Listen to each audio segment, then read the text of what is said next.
New announcement from British Airways. British Airways has informed pilots and the cabin crew that they need to stop the hateful language, the hate speech that passengers so often encounter on their airplanes. Do you know what hate speech I'm talking about?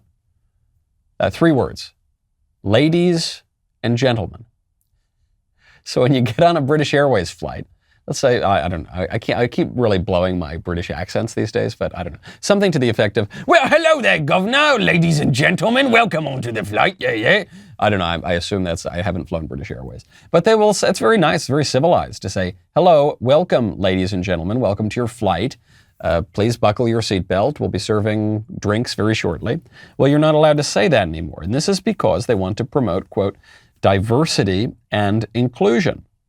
According to the Telegraph, the announcement came over the past few weeks, and the pilots and the cabin crews were told to use gender-neutral language. Now, what gender-neutral language are they going to use? You're no longer a lady or a gentleman. Presumably, you can't be called a man or a woman.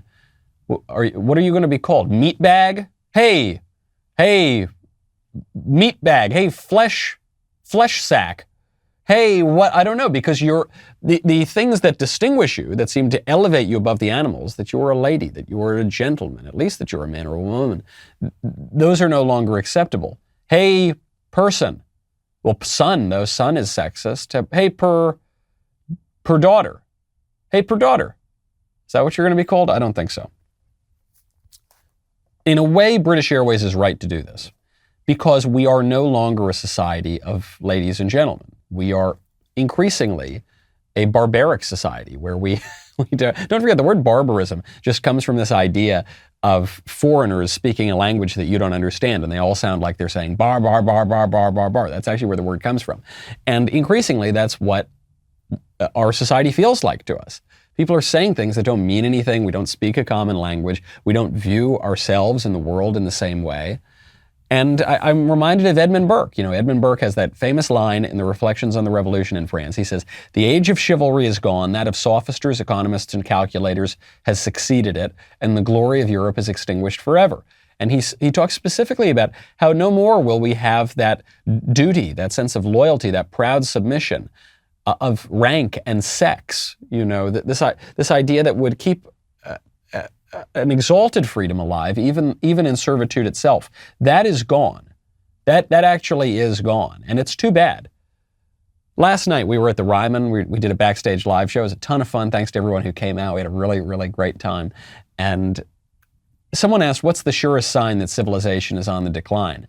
And the question was not to me. It was to someone else, and we were trying to move quickly through these questions. But it seems to me the answer is when men stop holding the door, whether it's the door to a building or the door to a car, or men stop picking up the tab, or when men stop treating women with a special sort of respect, and vice versa for that matter.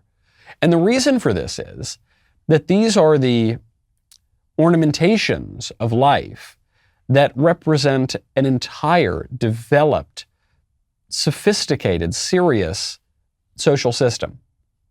Right, and that kind of care is gone. There is something, I didn't even start doing this until at least in my 20s. There's something nice about a man opening up the car door for a woman. It will delay you. All right, when you got to get out of the house, you got to go somewhere, and it's you and your wife, or you and your girlfriend, or you and whoever, just some chick, and you're walking. If you just each walk to your own door and just get in quickly and turn the car on, you'll leave faster. But there's something less dignified. There's something a little utilitarian, a little savage, if you'll allow me, perhaps hyperbole, about that sort of thing.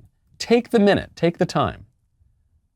Take the time for these little ornamentations that make life a little bit more civilized. When we sit down to eat dinner, we can either sit down, put our napkin on our lap, say grace, look, greet everybody, pour wine, make sure everyone has their own food, then pick up our knife and fork and start eating our food. Or we can just shove our faces in our slop buckets and not do any of those things. And I guess it would be faster and more efficient and utilitarian to do it in the latter way, but it would not be civilized. It would not be civil. And that's what it's very sad to see this from British Airways, because I think we in America always think of the Brits as being a little more sophisticated than we are. But their priorities are now out of order. I'm so glad you liked that clip. If you don't mind, leave me a comment. Say you liked the clip. That's very sweet of you. And subscribe and ring the bell. And head on over to Apple Podcasts, Spotify, Stitcher, Google Play, wherever you get your podcasts. Type in The Michael Knowles Show. Subscribe. Leave a 5-star review. I'll see you next time.